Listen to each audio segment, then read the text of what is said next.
ഈ പറയുന്ന യുവതി 5-ാം തീയതി എൻ്റെ ഓഫീസിൽ രേഖാമൂലം അവരൊരു പരാതി തരികയാണ്. ആ പരാതി തന്നെ അവർ എഴുതിയത് വ്യക്തമല്ലായിരുന്നു. പക്ഷെ എൻ്റെ സ്റ്റാഫ് ആ സഹോദരിയും കൂടി അവിടെ ഇരുത്തി ഈ എഴുതിയ കാര്യങ്ങൾ ക്ലാരിഫിക്കേഷൻ വരുത്തി നമ്മുടെ ജീവനക്കാർ തന്നെയാണ്, ആഫീസിലെ ജീവനക്കാർ തന്നെയാണ് അത് DTP ചെയ്ത് ഒരു പരാതിയുടെ രൂപത്തിലാക്കി സഹോദരിയുടെ കയ്യിൽ കൊടുക്കുകയും അതിനുശേഷം അവർ സൈൻ ചെയ്ത് എനിക്ക്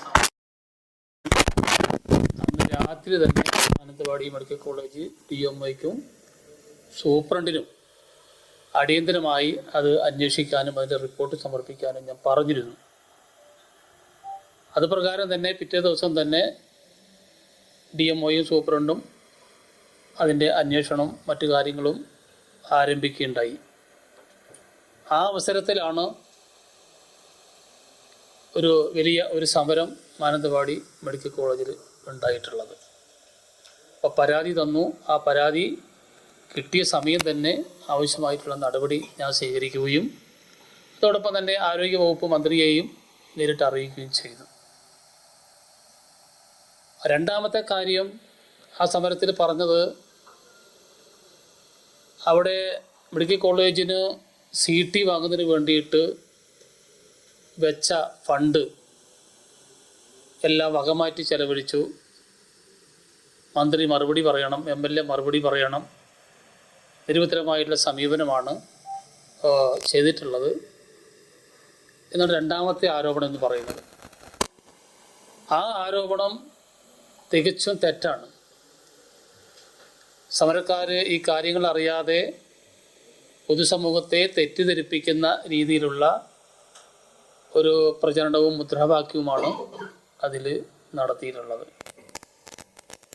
മാനന്തവാടി മെഡിക്കൽ കോളേജിന് CT വാങ്ങുന്നതിന് വേണ്ടിയിട്ട് കഴിഞ്ഞ സാമ്പത്തിക വർഷം നിയോജകമണ്ഡലം MLA എന്ന നിലയ്ക്ക് 1.5 കോടി രൂപയുടെ ഒരു പ്രപ്പോസൽ ഞാൻ കൊടുക്കുകയും അതിൻ്റെ അടിസ്ഥാനത്തിൽ അത് ബഡ്ജറ്റിൽ അംഗീകരിച്ച് വരികയും ചെയ്തു.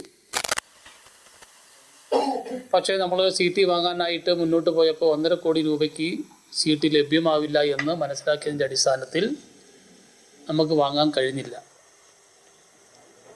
പക്ഷേ നവകേരള സദസ്സിൻ്റെ ഭാഗമായിട്ട് ഓരോ നിയോജക മണ്ഡലം MLAയ്ക്കും 7 കോടി രൂപ സർക്കാർ അനുവദിച്ചിരുന്നു.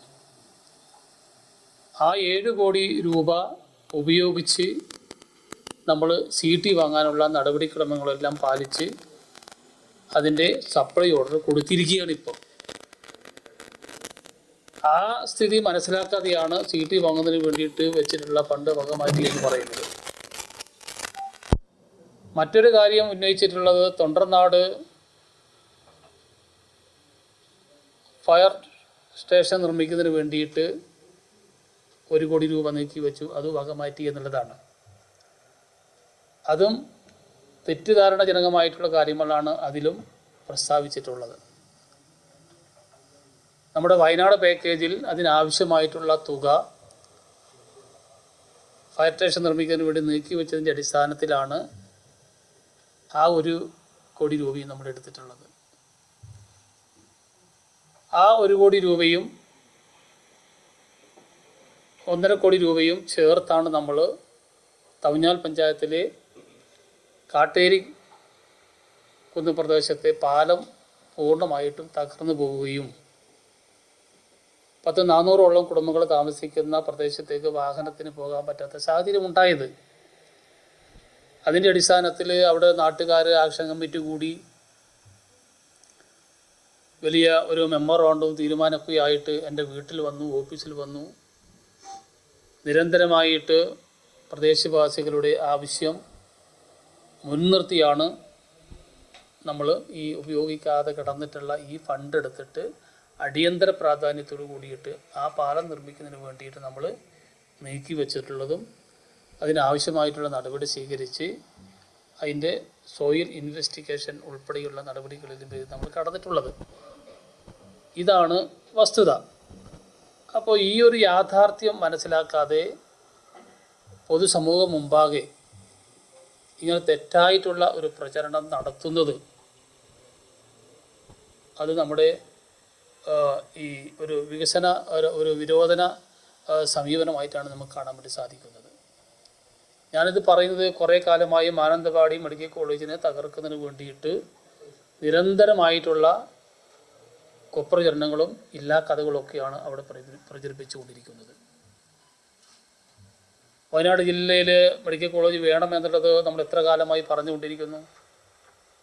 2021 മാനന്തവാടി അതിന് നമ്മൾ പ്രാരംഭമായിട്ടുള്ള പ്രവർത്തനം ആരംഭിച്ചിട്ടുള്ളത്. 2021 നമ്മൾ പ്രാരംഭ പ്രവർത്തനം ആരംഭിച്ച് 2025 ആകുമ്പോഴത്തേനും 50 കുട്ടികൾക്ക് MBBS അഡ്മിഷൻ കൊടുക്കാനും അവരെ പഠിപ്പിക്കാനും പുതിയ ഒരു നേഴ്സിംഗ് കോളേജ് മാനന്തവാടി മെഡിക്കൽ കോളേജിനോടൊപ്പം വരാനും അത് 3 വർഷമായിട്ട് നമ്മൾ പ്രവർത്തനം ആരംഭിക്കാനും സാധിച്ചതും അതോടൊപ്പം തന്നെ ഹൃദയ ശസ്ത്രക്രിയ സംബന്ധിച്ചുള്ള ആൻജിയോപ്ലാസ്റ്റ് ഉൾപ്പെടെയുള്ള ആൻജിയോഗ്രാം ഉൾപ്പെടെയുള്ള കാര്യങ്ങൾ ചെയ്യുന്നതിന് വേണ്ടിയിട്ട് കാത്ത് ലാബ് സജ്ജീകരിച്ച് ഇപ്പം ഏകദേശം 1000-ഓളം ആൾക്കാർക്ക് നമുക്ക് ഇതിൻ്റെ സേവനം കൊടുക്കാനും നമുക്ക് സാധിച്ചു. അപ്പോൾ ഇത്രയും കാര്യങ്ങൾ 2021 ശേഷം നമ്മൾ മാനന്തവാടി മെഡിക്കൽ കോളേജുമായി ബന്ധപ്പെട്ടിട്ട് അതിൻ്റെ വികസനങ്ങൾ അതിവേഗം ദ്രുതഗതിയിൽ നമ്മൾ മുന്നോട്ട് കൊണ്ടുപോയിക്കൊണ്ടിരിക്കുകയാണ്. അടിസ്ഥാന സൗകര്യങ്ങൾ ഒരുക്കുന്നതിന് വേണ്ടിയിട്ട് നമ്മൾ ബോയ്സ് ടൗണിലാണ് നമ്മൾ നേരത്തെ സ്ഥലം കണ്ടത്. പക്ഷേ അവിടെ ആ സ്ഥലവുമായി ബന്ധപ്പെട്ട് ചില കേസുകൾ നിലനിൽക്കുന്നതിൻ്റെ അടിസ്ഥാനത്തിൽ നമുക്ക് അവിടെ പ്രവർത്തനം ആരംഭിക്കാൻ നമുക്ക് സാധിച്ചിട്ടില്ല.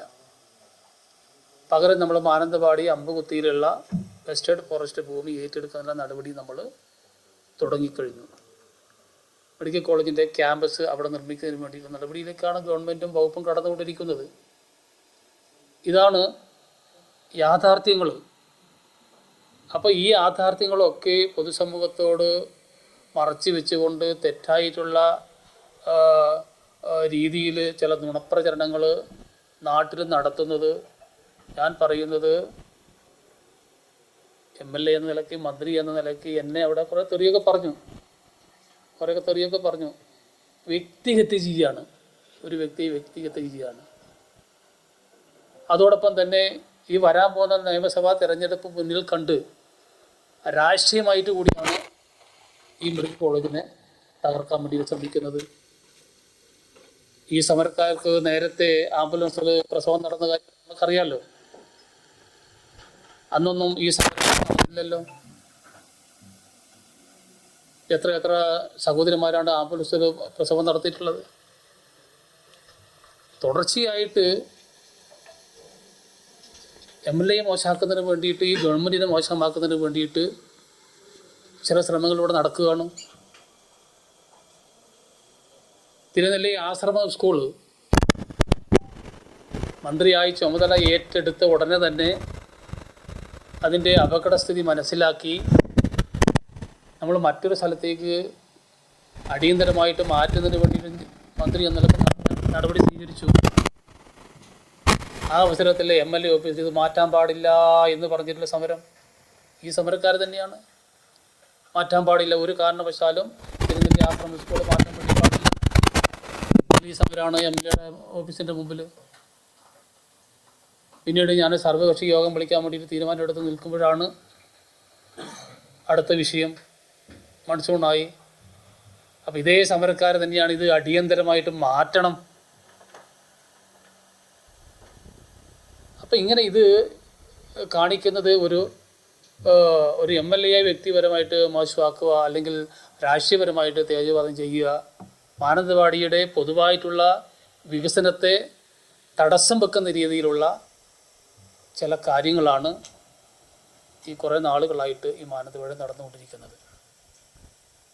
ഈ യാഥാർത്ഥ്യങ്ങളൊക്കെ പൊതുസമൂഹം മനസ്സിലാക്കണം, അറിയണം.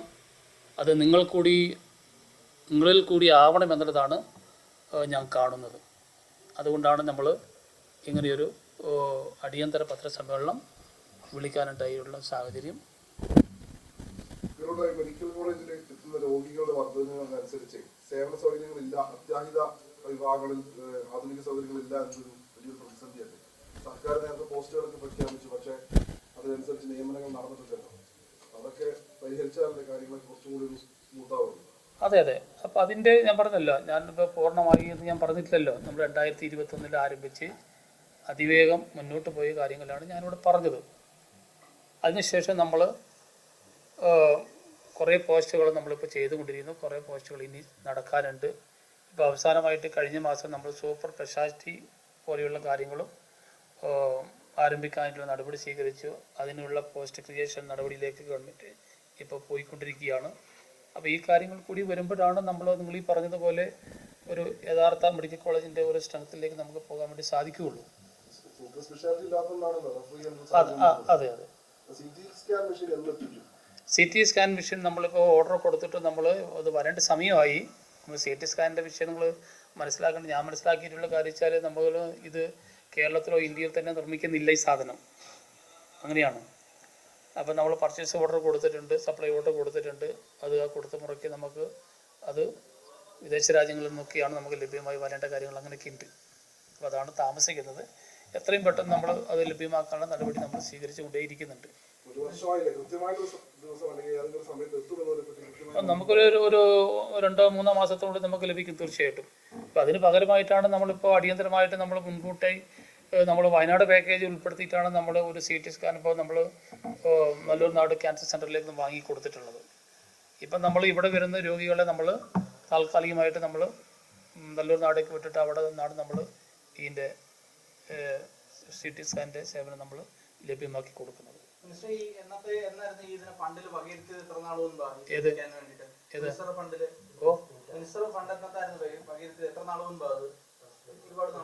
ഇപ്പോൾ ഒരു 5-6 മാസമായി.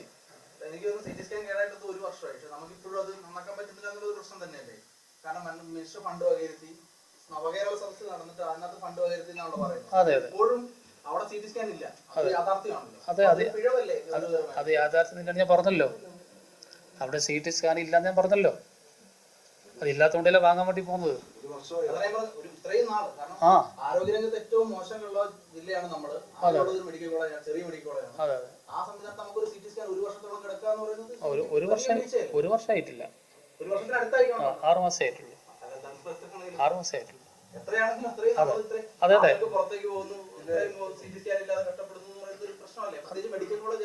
അതല്ലേ, അങ്ങനെ ഒരു പ്രശ്നമുള്ളത് കൊണ്ടാണ് നമ്മളിത് വാങ്ങാൻ വേണ്ടി തയ്യാറായിട്ടുള്ളത്. ഈ കാർഡിയോളജി വിഭാഗം ആഴ്ചയിൽ 2 ദിവസം പ്രവർത്തിക്കുന്നത് അടിയന്തര പോസ്റ്റുകളൊക്കെ നേരത്തെ സർക്കാർ പ്രഖ്യാപിച്ചു, പക്ഷേ ഇതുവരെ നിയമനങ്ങളൊന്നും നടന്നിട്ടില്ല. അതെ അതെ, അങ്ങനെ ചെറിയ വിഷയങ്ങളുണ്ട്. ഏതായാലും നമ്മളൊരു സേവനം നമ്മൾ കൊടുത്തുകൊണ്ടിരിക്കുന്നുണ്ട്. ഇപ്പോൾ എല്ലാം കൂടിയിട്ട് ആൻജിയോപ്ലാസ്റ്റി ചെയ്തതായാലും ആൻജിയോഗ്രാം ആയാലും 1000-ൻ്റെ അടുത്ത ആൾക്കാർക്ക് നമ്മൾ മുടക്കം കൂടാതെ ഇതിൻ്റെ സേവനം നമ്മളിവിടെ കൊടുത്തുകൊണ്ടിരിക്കുന്നുണ്ട്. വർക്ക് അറേഞ്ച്മെൻറ്റിൽ ഡോക്ടർമാരെ വെച്ചുകൊണ്ട് തന്നെ നമ്മൾ കൊടുത്തുകൊണ്ടിരിക്കുന്നുണ്ട്. ലേറ്റസ്റ്റ് വിഷയം എന്ന് പറഞ്ഞാൽ പെൺകുട്ടികളുടെ കാര്യമാണ്. അപ്പോൾ അതുമായിട്ട് ബന്ധപ്പെട്ട കുട്ടിക്ക് നീതി ലഭിക്കുന്ന വിധത്തിലേക്ക് ഒരു ഇടപെടൽ സംസ്ഥാന സർക്കാരിന്റെ ഭാഗത്ത് ഉണ്ടാകും. അത്തരത്തിലൊരു സമ്മർദ്ദം മന്ത്രിതലത്തിൽ ആരോഗ്യവകുപ്പുമായിട്ട് ബന്ധപ്പെട്ട് നിങ്ങൾ ഇടപെടും? തീർച്ചയായിട്ടും ഞാൻ പറഞ്ഞത്, എനിക്ക് കിട്ടിയ മണിക്കൂറുകൾക്കുള്ളിൽ തന്നെ നമ്മൾ തന്നെ ആ കുട്ടിക്ക് പറ്റാവുന്ന കാര്യങ്ങൾ ചെയ്തു കൊടുത്തുകൊണ്ടാണ് നമ്മൾ അതിലേക്ക് കടന്നിട്ടുള്ളത്. കുട്ടി എന്നെ നേരിട്ട് കണ്ടിട്ടില്ല, പക്ഷേ എൻ്റെ സ്റ്റാഫിനെയാണ് കണ്ടിട്ടുള്ളത്. നമ്മൾ അങ്ങോട്ട് തന്നെ ആ സേവനം കൊടുത്തുകൊണ്ടാണ് നമ്മൾ ഇത് ചെയ്തത്. അന്ന് രാത്രി തന്നെ DMIക്ക് സൂപ്രണ്ടന്റ് നമ്മൾ അത് കൈമാറുകയും പിറ്റേന്ന് തന്നെ അതിൻ്റെ പ്രാഥമിക അന്വേഷണം നടത്തുകയും ചെയ്തിട്ടുണ്ട്. ഇന്ന് വിദഗ്ധ സംഘം മാനന്തവാടി മെഡിക്കൽ കോളേജിലെത്തി അതിൻ്റെ പരിശോധനയും തെളിവെടുപ്പൊക്കെ നടന്നുകൊണ്ടിരിക്കുക. അതിവേഗം എല്ലാ കാര്യങ്ങളും നടന്നുകൊണ്ടിരിക്കുകയാണ്. എന്താണ് യാഥാർത്ഥ്യം? തെറ്റ് പറ്റിയിട്ടുണ്ടെങ്കിൽ തീർച്ചയായിട്ടും നമുക്ക് നടപടി സ്വീകരിച്ചേ പറ്റുള്ളൂ. അത് ആ കുട്ടീനോടും പറഞ്ഞിട്ടുണ്ട്. ആരോഗ്യവകുപ്പ് മന്ത്രി തന്നെ ഈ സഹോദരിയെ നേരിട്ട് വിളിച്ച് ഫോണിൽ സംസാരിക്കുകയും ചെയ്തിട്ടുണ്ട്. അന്വേഷണം നടക്കുകയാണ്, റിപ്പോർട്ട് കൊടുക്കും, സ്വാഭാവികമായിട്ടും അതിന് നടപടിക്രമം നടക്കും. ഇതിന് മുമ്പ് 2023 ഇതേ മെഡിക്കൽ കോളേജിൽ പേര് സ്വദേശിയായിട്ടുള്ള ഒരു യുവാവിന് ഒരു സർജറിയിൽ പിഴവുണ്ടാവുകയും അയാളുടെ കാലിന്റെ ചലനശേഷി നഷ്ടമാവുകയും ചെയ്തു.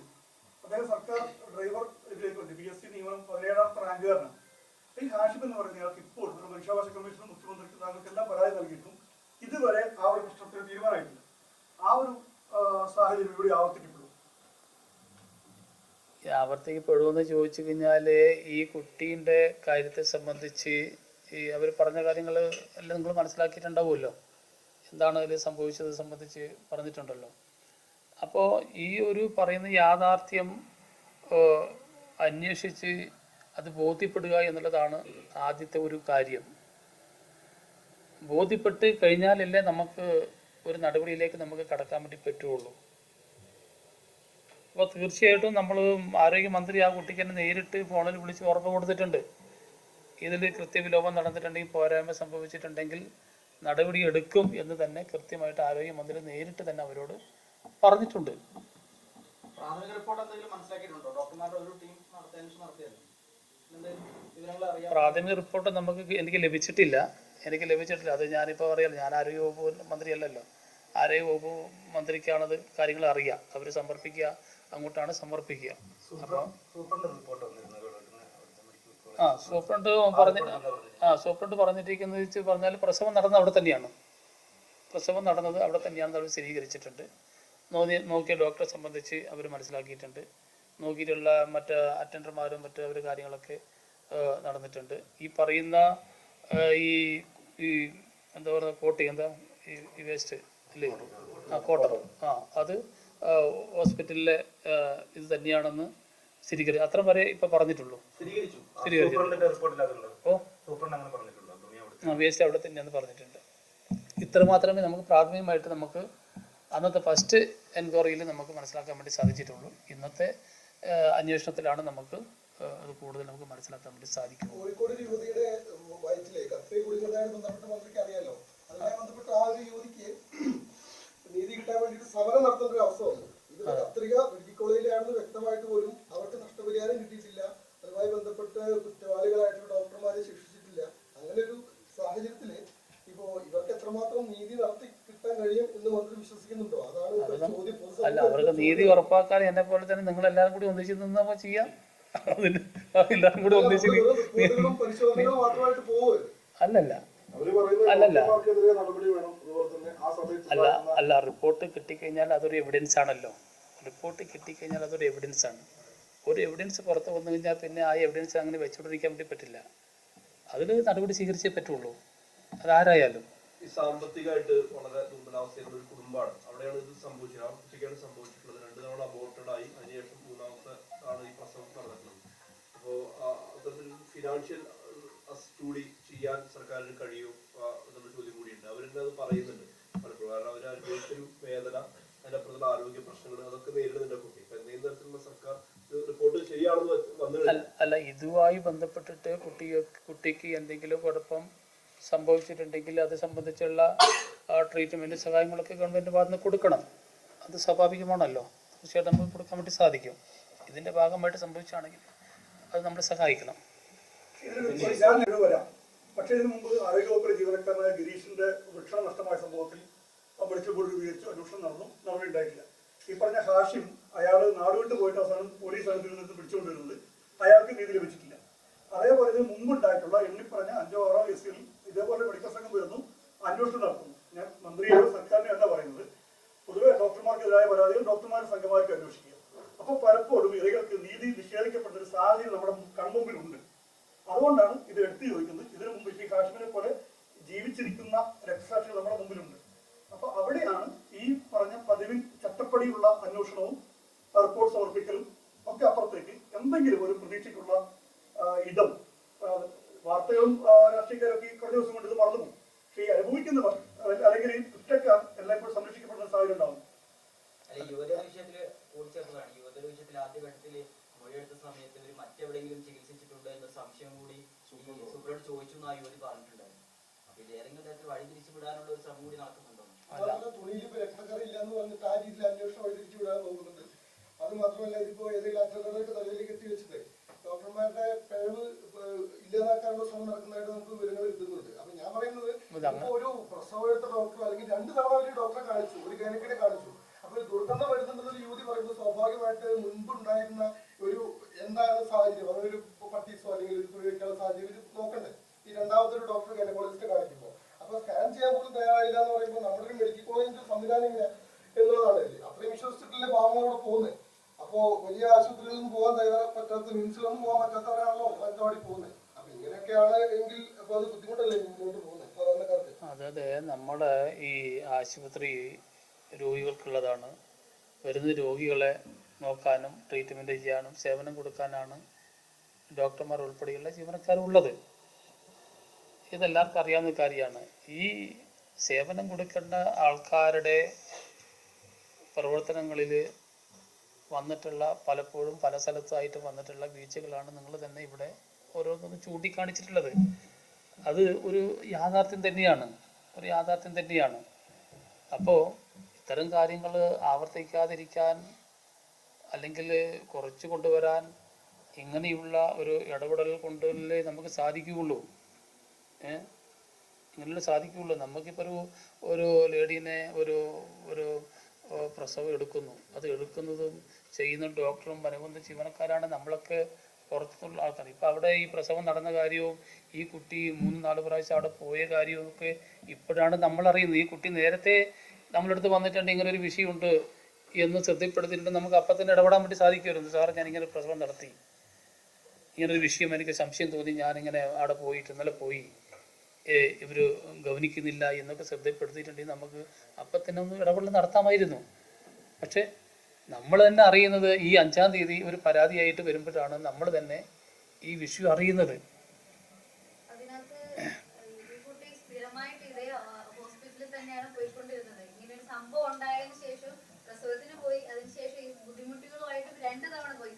ആശുപത്രിയിലല്ല പോയത്, സർക്കാർ ആശുപത്രിയിൽ തന്നെയാണ് അവർക്ക് പോകാൻ പറ്റുമെന്ന് അവർ തന്നെ വീണ്ടും വീണ്ടും പറഞ്ഞു. അത് ഗവനിച്ചില്ല എന്നത് കൃത്യമായ നടപടിക്ക് വിധേയമാകേണ്ട കാര്യം തന്നെയല്ലേ. 2 തവണ ഈ കേസുമായി തന്നെ അവർ പോയിട്ടുണ്ട്, പ്രസവം അല്ലാതെ തന്നെ ഈ ഒരു സംഭവമായിട്ട് തന്നെ പോയിട്ടുണ്ട്. അതിനുശേഷമാണ് ഇങ്ങനെ ഒരു സാധനം പുറത്തു വരുന്ന ഒരു ഗതിയിലേക്ക് എത്തിയത്. അപ്പൊ അതിൽ കൃത്യമായ നടപടി വേണം.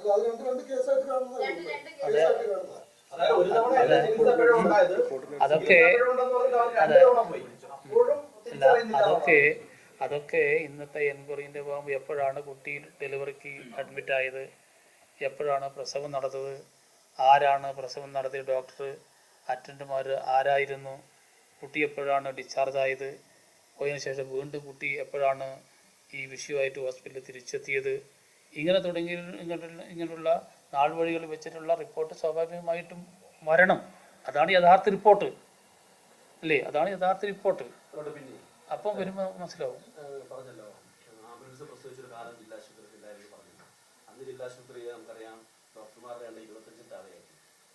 അതിനുശേഷം ഉണ്ടായ ഒരു മുന്നേറ്റം നമുക്കെല്ലാം മനസ്സിലാകും. 100ഓളം ഡോക്ടർമാർ ഉണ്ടാവാം, സംവിധാനങ്ങൾ വന്നു, അടിസ്ഥാന സൗകര്യങ്ങൾ മാറ്റം വന്നു, ഇപ്പോൾ പുതിയ സ്ഥലം എടുക്കാൻ പോകുന്നു. ഇത്രയും വലിയൊരു വികസനമാണ് ഈ കാലഘട്ടത്തിൽ ഉണ്ടായിട്ടുള്ളത്. എന്നിട്ടും എന്തുകൊണ്ടാണ് അപ്പോൾ ഈ ആശുപത്രിയെ തകർക്കാൻ നീക്കം നടത്തുന്നത്? എന്തുകൊണ്ടാവാം ആ ഒരു ഞാനത് പറഞ്ഞത് എനിക്കിപ്പോൾ ഇപ്പം തോന്നിയതല്ല. ഇത് കുറച്ച് നാളുകളായിട്ട് ഞാൻ കണ്ടുകൊണ്ടിരിക്കുന്ന ഞാൻ MLA വന്നതിന് ശേഷം കേൾക്കുന്ന അല്ലെങ്കിൽ അനുഭവിച്ചുകൊണ്ടിരിക്കുന്ന ഒരു നിരന്തരമായിട്ടുള്ള ഒരു വിഷയമാണ്. മാനന്തവാടി എല്ലാ തരത്തിലും ഇത് മോശമാണ് മോശമാണ് മോശമാണ് എന്ന് ചിത്രീകരിക്കുന്ന ഒരു രീതിയിലേക്ക് അവിടെ OP നടക്കുന്നില്ല, ഓപ്പറേഷൻ നടക്കുന്നില്ല, സർജറി നടക്കുന്നില്ല, ഡെലിവറി നടക്കുന്നില്ല, അത് പൂട്ടിയിട്ടു ഇത് പൂട്ടിയിട്ടു, പിന്നെ അവിടെ പോവുക, എല്ലാവരും പോവുക, ഇങ്ങനെ ഡോക്ടർമാരുടെ ഇങ്ങനെ വീഡിയോ എടുക്കുക, ഇങ്ങനെ പ്രചരിപ്പിച്ചു കൊണ്ടിരിക്കുക, നിരന്തരമായിട്ട് പ്രചരിപ്പിച്ച് വളരെ മോശമാക്കിയിട്ട് ഇങ്ങനെ മാറ്റുന്ന രീതി. പക്ഷെ റെക്കോർഡ് പരിശോധിക്കുക, ആർക്ക് വേണമെങ്കിൽ റെക്കോർഡ് പരിശോധിച്ച് ഞാൻ കൊണ്ടുവന്നിട്ടുണ്ട് റെക്കോർഡ്. ഇതിൻ്റെ ഡോക്ടർ ഞാൻ കൃത്യമായിട്ട് എടുത്തില്ല, കണക്ക് ഞാൻ തരാം, കണക്കിൻ്റെ എടുത്ത്. ചില ദിവസങ്ങൾ മാത്രമേ പ്രവർത്തിക്കുന്നുള്ളൂ. തൊട്ടടുത്തൊരു മൾട്ടിപർപ്പസ് കെട്ടിടം 2023 ഉദ്ഘാടനം ചെയ്തതാണ്. അതില് 8 നില കെട്ടിടത്തിൽ പല നിലകൾ ഇപ്പോഴും ഒഴിഞ്ഞു കിടക്കണം. ഇടയ്ക്ക് പിന്നീടൊക്കെ മറ്റു നിലകളിൽ പ്രവർത്തനമൊക്കെ തുടങ്ങി. അതെന്തുകൊണ്ടാണ് അങ്ങനെ ഒഴിവാക്കിയിട്ടില്ല. അതിലിപ്പോൾ നമ്മളൊന്നോ ഒരു ബ്ലോക്കിൽ നമ്മളിപ്പോൾ ഒന്നിൽ നമ്മൾ പുരുഷ വാർഡും 1 വനിതാ വാർഡും ഉണ്ട്. ഇപ്പം 1 നമ്മളിപ്പോൾ ഡയാലിസിസ് നമ്മൾ ആരംഭിക്കാൻ വേണ്ടി പോവുകയാണ്. 1 2 നമ്മൾ MBBS കുട്ടികളുടെ ലെക്ചർ ക്ലാസ് ആയിട്ട് ഇപ്പം അറേഞ്ച്മെൻറ്റ് ചെയ്തിട്ടുണ്ട്. ഏറ്റവും താഴെയാണ് OP ഭാഗം എന്ന് പറയുന്നത്. അപ്പോൾ ഈ 2 കൂടി ഈ 3 കൂടി വരുന്നതോട് കൂടിയിട്ട് അത് ഫില്ലാകാൻ വേണ്ടി പോവാണ്.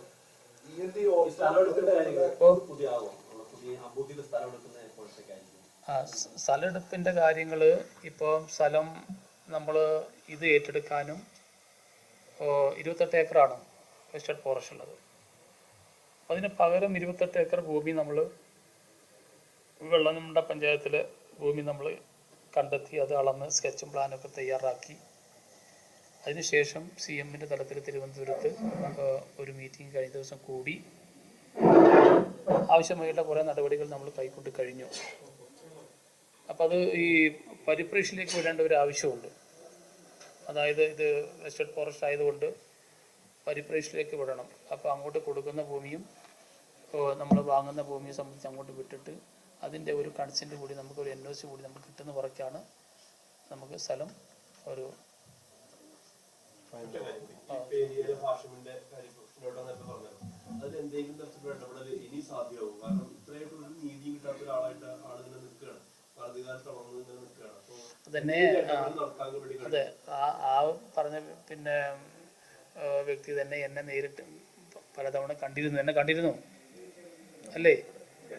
കണ്ടിരുന്ന ബെന്നി തന്നെയാണ് മെമ്പറാണ് തന്നെയാണ് എന്നെ 2-3 പ്രാവശ്യം ഞാൻ ആ ഒരു കാര്യത്തിൽ ഞാൻ കഴിഞ്ഞ ആഴ്ച കൂടി ഇടപെട്ടു.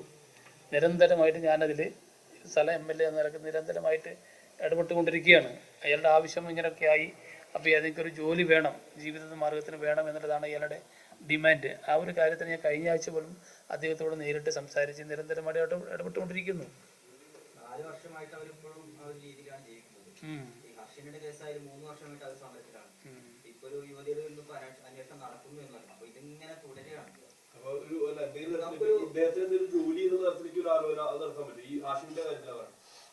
അതാണ് ഞാൻ അതാ പറഞ്ഞ സ്ഥലമേലത്തിനൊക്കെ ഞാൻ നിരന്തരം ഇടപെട്ടിരിക്കുകയാണ്. അരി വാങ്ങാൻ 6 പേരുണ്ടാ വീട്ടിൽ, 3 മക്കള്, അച്ഛൻ, അമ്മായ. അപ്പൊ അരി വാങ്ങാൻ പണമില്ലാത്തതുകൊണ്ട് കടം വാങ്ങി മടുത്തിട്ടാണ് ഞാൻ നാടും വീടും ജീവിതം ഉപേക്ഷിച്ച് പോകുന്നതെന്ന് അദ്ദേഹത്തെ കാണുന്നില്ലാതെ നാട്ടുകാർ പരാതി കൊടുക്കുന്നു. പോലീസ് ഇയാളെ കൈയോടെ പിടിച്ചിട്ട് കോടതി ഹാജരാക്കി, തിരുവനന്തപുരത്ത് പിടിച്ച് കോടതി ഹാജരാക്കി വീട്ടിൽ കൊണ്ടുവിടുകയാണ്. അപ്പൊ അദ്ദേഹം അതൊക്കെ ജീവിക്കാൻ കഴിയുന്നില്ല. എനിക്ക് നിങ്ങളുടെ ആരുടെ സഹായമാണ്. അയാൾ പാരമ്പര്യം പൊതിച്ചുകൊണ്ടിരുന്നതാണ്. അദ്ദേഹം പറഞ്ഞത് ഞാൻ വയറിങ് ചെയ്ത് ജീവിച്ചുകൊണ്ടിരുന്നതാണ്, സർക്കാർ ജോലി കിട്ടുകയും ചെയ്യും, ഡ്രൈവർ ജോലി എടുക്കാൻ കഴിയില്ല. അപ്പൊ അദ്ദേഹത്തിന്റെ ക്ലൈം ന്യായമാണ്.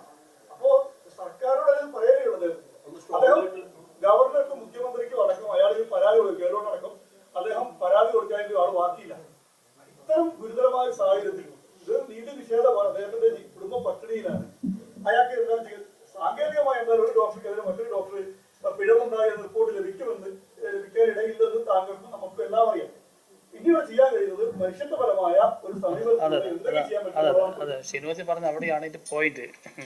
ഇത് ഒരു എൻക്വയറി റിപ്പോർട്ട് അല്ലേ നമുക്ക് ഒരു പോസിറ്റീവായിട്ട് ലഭിക്കുമ്പോൾ മുറയ്ക്ക് മാത്രമേ ഈ ഒരു അടിസ്ഥാനത്തിൽ നമുക്ക് അവരൊരു ഇതിലേക്ക് നമുക്ക് ചെയ്യാൻ സാധിക്കുകയുള്ളൂ. നിങ്ങൾ നേരത്തെ ഉന്നയിച്ചത് നമ്മളിപ്പോഴും സംശയിക്കുന്ന കാര്യം ഒരു യഥാർത്ഥ റിപ്പോർട്ട് നമുക്ക് ലഭിക്കുക എന്നുള്ളതാണ്. ആ റിപ്പോർട്ട് ലഭിക്കുമ്പോഴാണ് നമുക്ക് ഇവർക്ക് ഇത് സാധൂകരിച്ചുകൊണ്ട് ഒരു ജീവിത മാർഗത്തിലേക്ക് ഒരു ജോലിയിലേക്ക് നമ്മൾ പ്രവേശിപ്പിക്കാൻ നമുക്ക് നിയമപരമായിട്ട് പ്രശ്നമുള്ളൂ. ഇതിൽ പിന്നെ നേരത്തെ ഇവിടെ സൂചിപ്പിച്ച വിഷയത്തിലെ ഈ എൻ്റെ നാട്ടുകാരനാണ് ഹാഷിം. നിരന്തരം ഇന്നലെ കൂടി അയാളുമായിട്ട് ബന്ധപ്പെടുകയും ഇന്നലെ ഇതൊരു സമരം നടന്നപ്പോൾ അതിലേക്ക് ക്ഷണിക്കുകയും അതിൽ പക്ഷേ അയാൾ ഗവൺമെൻറ്റിലുള്ള വിശ്വാസം കൊണ്ട് അതിലേക്ക് പോവാതിരിക്കുകയും ചെയ്തിട്ടുണ്ട്. അയാളോട് സംസാരിച്ചിരുന്നു.